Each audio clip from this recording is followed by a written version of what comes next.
என்னங்க நடக்குது பார்ட் 4. இப்ப நான் சொல்ல போறதை கேட்டா நீங்களே ஷாக் ஆயிட்டீங்க. பட் இதுதான் உண்மை. பேசிக்கா ஒரு லார்ஜ் அட்வர்டைஸ்மெண்ட் பண்றாங்கன்னா என்ன சொல்லுவாங்க? மினிமம் பிரைஸ்ல good facilities with neat and கிளீனா சர்வீஸ் ப்ரொவைட் பண்றோம் அப்படின்னு சொல்லுவாங்க. பட் இதை பார்த்தா எப்படி தெரியுது? உங்க பார்ட்னரை வெளியே கூட்டு போக பயமா இருக்கா? இந்த சேஃப்டியாடா கேமரா எங்கன்னா இருக்கு இன்னும் போகுதுடா. ஏய் இவங்க 6 வருஷமா நடத்துறாங்கடி. கப்லா ரூம் புக் பண்ணி 100% பிரைவசியா என்ஜாய் பண்ணி நீங்க அப்டேட் ஆகாம தயங்கிக்கிட்டே இருந்தா கண்டிப்பா ஒரு நாள் பிரேக்கப் தான். என்னங்க எனக்கு ஒண்ணுமே புரியல. அதுதானப்பா எனக்கும் புரியல. இல்லைங்க, எனக்கும் புரியல. நீங்க எதுக்கு பார்க் பீச்ல எல்லாம் உட்காந்து பேசிட்டு இருக்கீங்க? நாங்க ஸ்பேஸ் கொடுக்குறோம்.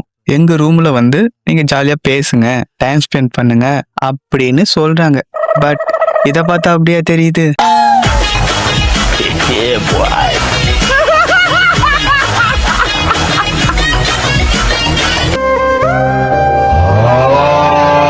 கப்பிள்ஸை மட்டுமே இப்படி ஃபோக்கஸ் பண்ணி அட்வர்டைஸ்மெண்ட் போட்டுட்டு பட் லாஸ்ட்ல எதுக்கு பி சேஃப் அப்படின்னு போறாங்கன்னு எனக்கும் புரியல. இவங்களெல்லாம் பார்த்தா எனக்கு ஒன்னு சொல்லணும்னு தோணுது. நீ பாட்டுக்கு ஏதாவது சொல்லிட்டு போயினா அன்னைக்கு பாவம்ல போடா நீ பஞ்சாயத்துல வந்து கிழிச்சு போ. இதுல வேற உங்க சேஃப்டி அண்ட் பிரைவசிக்கு நாங்க கேரண்டி.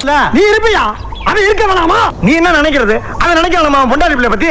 இப்படிப்பட்ட அட்வர்டைஸ்மெண்ட் மூலியமா இவங்க எப்படிப்பட்ட சமுதாயத்தை உருவாக்கணும் அப்படின்னு நினைக்கிறாங்கன்னு எனக்கு தெரியல. உங்களுக்கு தெரிஞ்சா கமெண்ட் பண்ணிட்டு போங்க. தென் A2D, மதன் கௌரி இப்படிப்பட்ட பெரிய சேனல்ஸோட கண்ணில் படுற வரைக்கும் இந்த வீடியோவை ஷேர் பண்ணுங்க. பிகாஸ் நீங்களாம் சப்ஸ்கிரைப் பண்ணி சப்போர்ட் பண்ணாதான் நம்ம போகிற வேலிடான கண்டென்ட் எல்லாருமே போய் ரீச் ஆகும். ஸோ மறக்காம சப்ஸ்கிரைப் பண்ணிக்கோங்க. நெக்ஸ்ட் வீடியோவில் சந்திக்கலாம். தேங்க்யூ.